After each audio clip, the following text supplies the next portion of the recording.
Chapter 25, The Beetle at Bay. Harry's question was answered the very next morning. When Hermione's daily prophet arrived, she smoothed it out, gazed for a moment at the front page, and gave a yelp that caused everyone in the vicinity to stare at her. "What?" said Harry and Ron together. For answer, she spread the newspaper on the table in front of them, and pointed at 10 black and white photographs that filled the whole of the front page, 9 showing wizards' faces, and the 10th a witch's. Some of the people in the photographs were silently jeering. Others were tapping their fingers on the frame of their pictures, looking insolent. Every picture was captioned with a name and the crime for which the person had been sent to Azkaban. Anton Dolohov, read the legend beneath a wizard with a long, pale, twisted face, who was sneering up at Harry. Convicted of brutal murders of Gideon and Fabian Pruitt. Augustus Rookwood, said the caption beneath a pockmarked man with greasy hair, who was leaning against the edge of his picture, looking bored. Convicted of leaking the Ministry of Magic's secrets to he who must not be named. But Harry's eyes were drawn to the picture of the witch.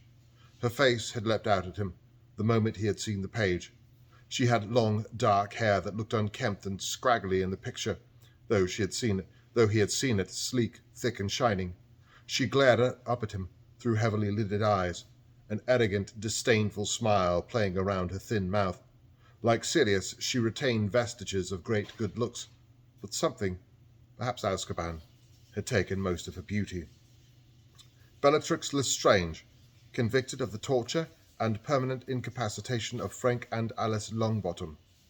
Hermione nudged Harry and pointed at the headline over the pictures, which Harry, concentrating on Bellatrix, had not yet read.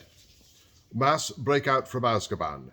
Ministry fears Black is rallying point for Death Eaters. Black, said Harry loudly. Not, shh, whispered Hermione desperately. Not so loud, just read it. The Ministry of Magic announced late last night that there has been a mass breakout from Azkaban. Speaking to reporters in his private office, Cornelius Fudge, Minister for Magic, confirmed that 10 high-security prisoners escaped in the early hours of yesterday evening, and that he has already informed the Muggle Prime Minister of the dangerous nature of these individuals. We find ourselves, most unfortunately, in the same position we were 2.5 years ago, when the murderer Sirius Black escaped, said Fudge last night. Nor do we think that the two breakouts are unrelated. An escape of this magnitude suggests outside help, and we must remember that Black, as the first person ever to break out of Azkaban, would be ideally placed to help others follow in his footsteps. We think it likely that these individuals, who include Black's cousin, Bellatrix Lestrange, have rallied around Black as their leader. We are, however, doing all we can to round up the criminals, and we beg the magical community to remain alert and cautious. On no account should any of these individuals be approached. There you are, Harry, said Ron, looking awestruck. That's why he was happy last night. I don't believe this, snarled Harry. Fudge is blaming the breakout on Sirius? What other options does he have? Said Hermione bitterly. He can hardly say, Sorry, everyone. Dumbledore warned me this might happen. The Azkaban guards have joined Lord Voldemort. Stop whimpering, Ron. And now Voldemort's worst supporters have broken out too. I mean, he's spent a good 6 months telling everyone you and Dumbledore are liars, hasn't he? Hermione ripped open the newspaper and began to read the report inside, while Harry looked around the great hall. He could not understand why his fellow students were not looking scared, or at least discussing the terrible piece of news on the front page, but very few of them took the newspaper every day, like Hermione. There they all were, talking about homework and Quidditch and who knew what other rubbish, when outside these walls 10 more Death Eaters had swollen Voldemort's ranks. He glanced up at the staff table. It was a different story there. Dumbledore and Professor McGonagall were deep in conversation, both looking extremely grave. Professor Sprout had the prophet propped against a bottle of ketchup and was reading the front page with such concentration that she was not noticing the gentle drip of egg yolk falling into her lap from the stationary spoon. Meanwhile, at the far end of the table, Professor Umbridge was tucking into a bowl of porridge. For once her pouchy toad's eyes were not sweeping the great hall looking for misbehaving students. She scowled as she gulped down her food, and every now and then she shot a malevolent glance up the table to where Dumbledore and McGonagall were talking so intently. "Oh my," said Hermione, wonderingly, still staring at the newspaper. "What now?" said Harry quickly. He was feeling jumpy. "It's horrible," said Hermione, looking shaken. She folded back page 10 of the newspaper and handed it to Harry and Ron. "Tragic demise of Ministry of Magic worker. St. Mungo's Hospital promised a full inquiry last night after Ministry of Magic worker Broderick Bodie, 49, was discovered dead in his bed, strangled by a pot plant. Healers called to the scene were unable to revive Mr. Bodie, who had been injured in a workplace accident some weeks prior to his death. Healer Miriam Sprout, who was in charge of Mr. Bodie's ward at the time of the incident, has been suspended on full pay and was unavailable for comment yesterday. But a spokesword for the hospital said in a statement, St. Mungo's deeply regrets the death of Mr. Bodie, whose health was improving steadily prior to this tragic accident. We have strict guidelines on the decorations permitted in our wards, but it appears that Healer Strout, busy over the Christmas period, overlooked the dangers of the plant on Mr. Bodie's bedside table. As his speech and mobility improved, Healer Strout encouraged Mr. Bodie to look after the plant himself, unaware that it was not an innocent flitterbloom, but a cutting of devil's snare which, when touched by the convalescent Mr. Bodie, throttled him instantly. St. Mungo's is as yet unable to account for the presence of the plant in the ward, and asks any witch or wizard with information to come forward." "Bodie," said Ron. "Bodie, it rings a bell." "We saw him," Hermione whispered. "In St. Mungo's, remember? He was in the bed opposite Lockhart's, just lying there, staring at the ceiling. And we saw the devil's snare arrive. She, the healer, said it was a Christmas present." Harry looked back at the story. A feeling of horror was rising like bile in his throat. "How come we didn't recognize Devil's Snare? We've seen it before. We could have stopped this from happening." "Who expects Devil's Snare to turn up in a hospital disguised as a pot plant?" said Ron sharply. "It's not our fault. Whoever sent it to the bloke is to blame. They must be a real prat. Why didn't they check what they were buying?" "Oh, come on, Ron," said Hermione shakily.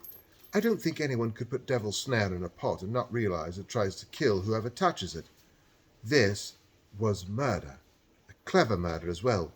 If the plant was sent anonymously, how's anyone ever going to find out who did it?" Harry was not thinking about Devil's Snare. He was remembering taking the lift down to the 9th level of the ministry on the day of the hearing, and the sallow-faced man who had got in on the atrium level.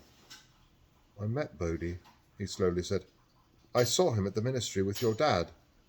Ron's mouth fell open. "I've heard Dad talk about him at home. He was an unspeakable. He worked in the Department of Mysteries." They looked at each other for a moment. Then Hermione pulled the newspaper back towards her, closed it, glared for a moment at the pictures of the 10 escaped Death Eaters on the front, then leapt to her feet. Where are you going?" said Ron, startled. "To send a letter," said Hermione, swinging her bag on her shoulder. Well, I don't know whether, but it's worth trying, and I'm the only one who can." "I hate it when she does that," grumbled Ron, and he and Harry got up from the table and made their own slower way out of the great hall. Would it kill her to tell us what she's up to for once? It'd take her about 10 more seconds. "Hey, Hagrid!" Hagrid was standing beside the doors into the entrance hall, waiting for a crowd of Ravenclaws to pass. He was still as heavily bruised as he had been on the day he had come back from his mission to the Giants, and there was a new cut right across the bridge of his nose. "All right, you two," he said, trying to muster a smile, but managing only a kind of pained grimace.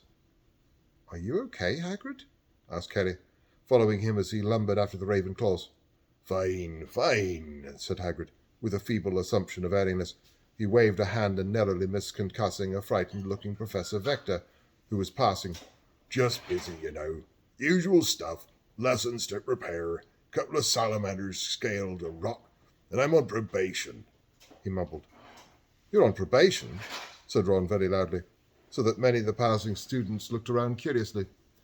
"Sorry, I meant, you're on probation?" he whispered. "Yeah," said Hagrid.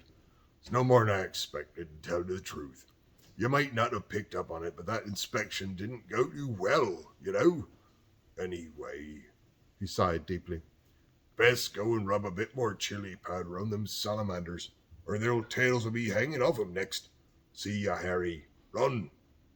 They trudged away, out of the front doors and down the stone steps into the damp grounds. Harry watched him go, wondering how much more bad news he could stand. The fact that Hagrid was now on probation became common knowledge within the school over the next few days, but to Harry's indignation, hardly anybody appeared to be upset about it. Indeed, some people, Draco Malfoy prominent among them, seemed positively grateful.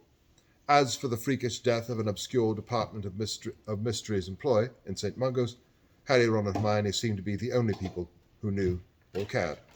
There was only one topic of conversation in the corridors now: the 10 escaped Death Eaters, whose story had finally filtered through the school from those few people who read the newspapers.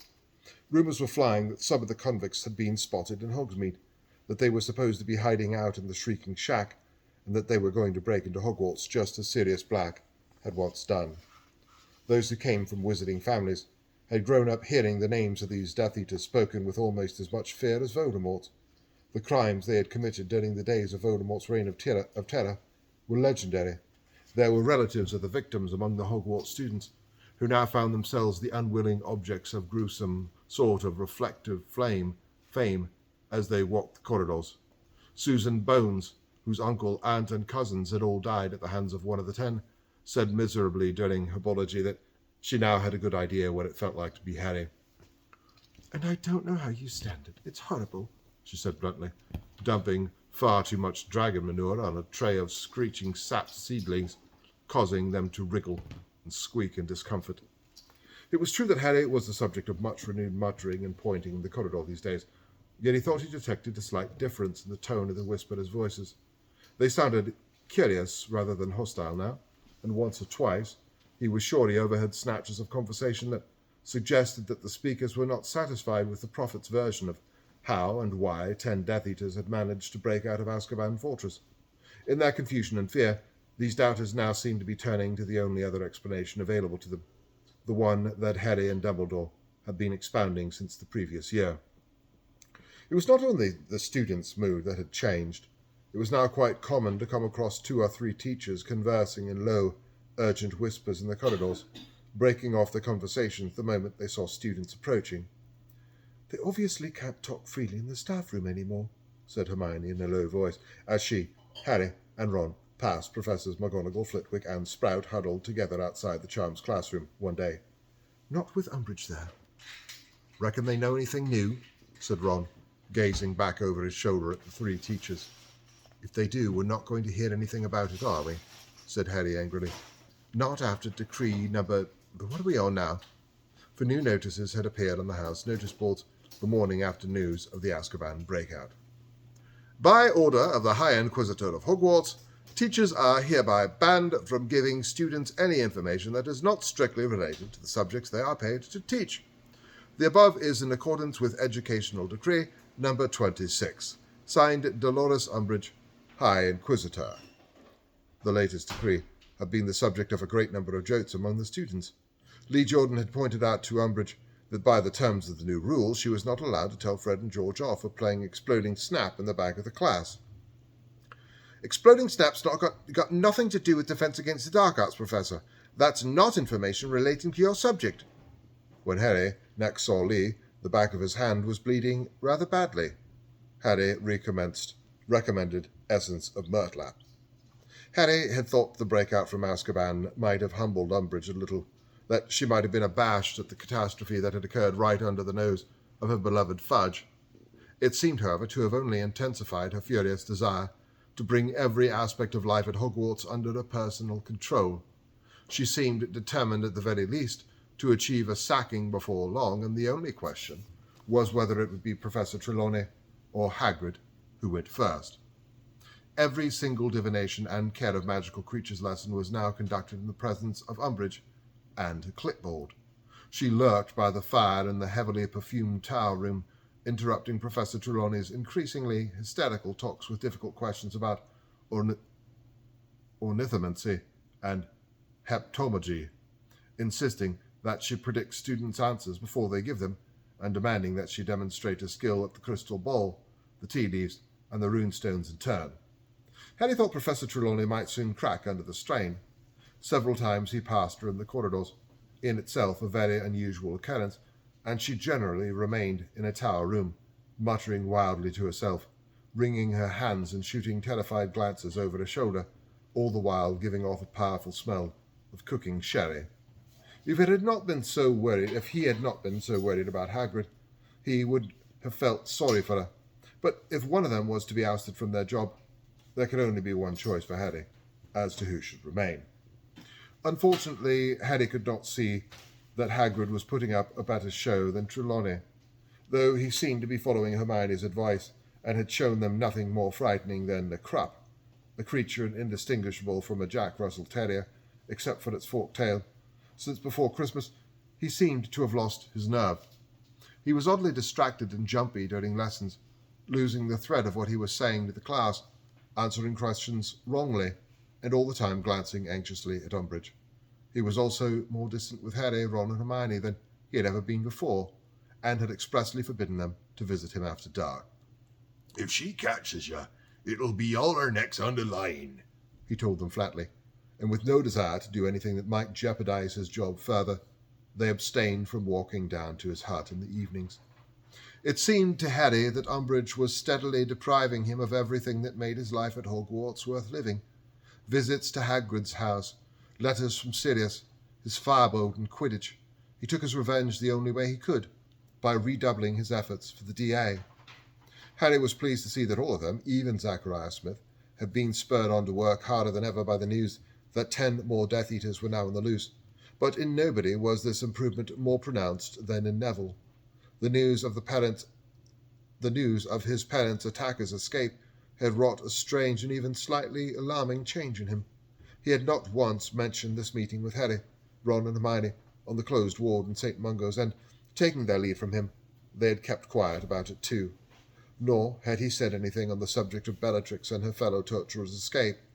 In fact, Neville barely spoke during the DA meetings any more, but worked relentlessly on every new jinx and counter-curse Harry had taught them, his plump face screwed up in concentration, apparently indifferent to injuries or accidents, and working harder than anyone else in the room. He was improving so fast it was quite unnerving, and when Harry taught them the shield charm, a means of deflecting minor jinxes so they rebounded upon the attacker, only Hermione mastered the charm faster than Neville. Harry would have given a great deal to be making as much progress at occlumency as Neville was making during the DA meetings. Harry's sessions with Snape, which had started badly enough, were not improving. On the contrary, Harry felt he was getting worse with every lesson. Before he started studying occlumency, his scar had prickled occasionally, usually during the night, or else following one of those strange flashes of Voldemort's thoughts or mood that he experienced every now and then. Nowadays, however, his scar hardly ever stopped prickling, and he often felt lurches of annoyance or cheerfulness that were unrelated to what was happening to him at the time, which were always accompanied by a particularly painful twinge from his scar. He had the horrible impression that he was slowly turning into a kind of Ariel that was tuned into tiny fluctuations in Voldemort's mood, and he was sure that he could date this increased sensitivity firmly from his first occlumency lesson from Snape. What was more, he was now dreaming about walking down the corridor towards the entrance of the Department of Mysteries almost every night, dreams which always culminated in him standing longingly in front of the plain black door. "Maybe it's a bit like an illness," said Hermione, looking concerned when Harry confided in her and Ron. "A fever or something. It has to get worse before it gets better." "The lessons with Snape are making it worse," said Harry flatly. "I'm getting sick of my scar hurting, and I'm getting bored with walking down that corridor every night." He rubbed his forehead angrily. "I just wish the door would open. I'm sick of staring at it." "That's not funny," said Hermione sharply. "Dumbledore doesn't want you to have dreams about the corridor at all, or he wouldn't have asked Snape to teach you occlumency. You're just going to have to work a bit harder in your lessons." "I am working," said Harry, nettled. "You try it sometime. Snape trying to get inside your head. It's not a bundle of laughs, you know." "Maybe," said Ron slowly. "Maybe what?" said Hermione rather snappishly. "Maybe it's not Harry's fault he can't close his mind," said Ron darkly. "What do you mean?" said Hermione. "Well, maybe Snape isn't really trying to help Harry. Harry and Hermione stared at him. Ron looked darkly and meaningfully from one to the other. Maybe, he said again, in a lower voice. He's actually trying to open Harry's mind a bit wider. Make it easier for you know. Shut up, Ron, said Hermione angrily. How many times have you suspected Snape, and then when have you ever been right? Dumbledore trusts him. He works for the Order. That ought to be enough. He used to be a Death Eater, said Ron stubbornly, and we've never seen proof that he really swapped sides. Dumbledore trusts him, Hermione repeated, and if we can't trust Dumbledore, we can't trust anyone.